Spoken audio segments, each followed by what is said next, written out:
Stel jou voor 'n projek waar almal presies weet wat om te doen. Doeltreffende kommunikasie is die ruggraat van enige suksesvolle projek.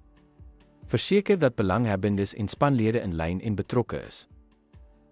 Duidelike kommunikasie met belanghebbendes en spanlede is 'n hoeksteen van projeksukses.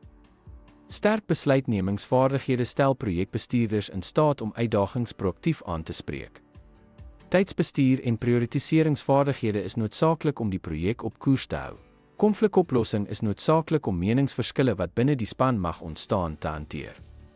Die bou van vertroue en verantwoordelikheid binne die span bevorder 'n positiewe werksomgewing.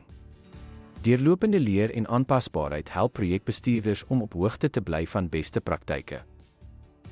Ten slotte, 'n projekbestuurder se sukses hang af van verskeie sleutelbevoegdhede en interpersoonlike vaardighede. Deur op hierdie kritieke faktore te fokus, word effektiewe projekleierskap en spansamewerking moontlik gemaak. Dankie dat u by ons aangesluit het.